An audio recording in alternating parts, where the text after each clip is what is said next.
Pemirsa, Ikatan Dokter Anak Indonesia memperingatkan kemungkinan 1 juta anak akan meninggal bila sekolah di seluruh Indonesia dibuka kembali saat ini. Federasi Serikat Guru Indonesia menilai di zona hijau sekalipun pembukaan kembali sekolah berpotensi menjadi klaster baru COVID-19.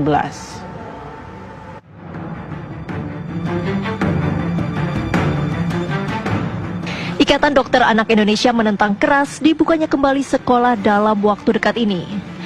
Menurut Ketua Umum Ikatan Dokter Anak Indonesia Dr. Aman B. Pulungan, sekolah paling cepat baru aman dibuka setelah 2020. Itu pun berlaku syarat dan ketentuan. Kita didiklah anak kita di rumah dulu. Paling tidak kita tunggu sampai 2020. Bersabarlah kita dulu. Sampai nanti pemeriksaannya cukup dan kami lihat nanti kurva anak yang meninggal juga menurun. Tiap minggu masih menaik nih kurva anak yang meninggal. Tiap minggu masih naik kurva anak yang positif. Yang PDP juga masih menaik sekarang. Ya kan?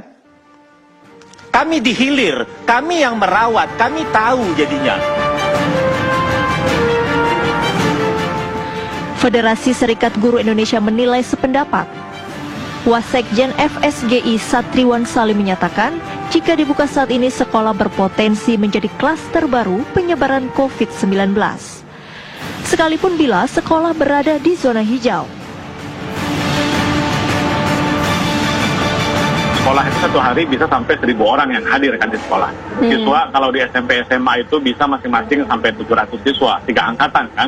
Kemudian ada guru 50 sampai 60. Kemudian ada pegawai tenaga kependidikan, ada staf kantin dan seterusnya, bahkan ada orang tua yang mengantar.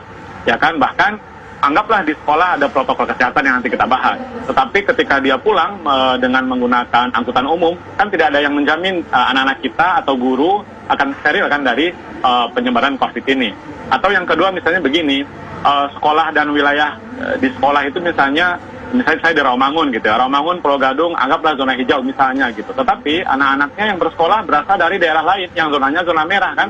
Oke, kalau sekolah negeri ada zonasi, kebijakan zonasi, tetapi sekolah swasta kan tidak ada zonasi. Jadi tidak menutup kemungkinan anak dan guru bersekolah di sekolah zona hijau, tetapi rumahnya berasal dari zona merah. Nah ini kan persoalan juga.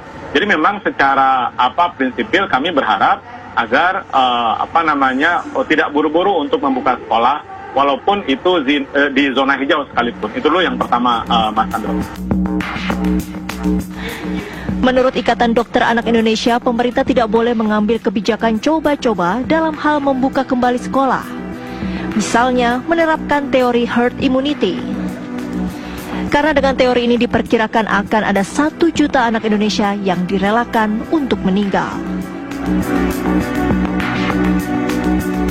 Saya melihat kalau 60 juta anak ini masuk sekolah pada saat ini, kalau katanya lah belakangan ini tren teori herd immunity. Jadi kalau 60 juta anak ini akan sekolah, kalau kita mau mengambil ini herd immunity, dibutuhkan 50% anak yang sakit. Jadi berarti 30 juta anak akan sakit. Pertanyaan saya, anak siapa yang akan sakit 30 juta ini? Nah, setelah itu dari 30 juta yang sakit, kita ambil mortalitasnya, angka kematian sekarang kita di Indonesia antara 2-5%, kita ambil angka tengah 3 atau 4%, jadi akan ada 1 juta anak yang meninggal. Saya tidak setuju. Anak siapa yang akan meninggal? Bagi kami dokter anak Indonesia, 1 anak meninggal pun tidak boleh. Tim TV One mengabarkan.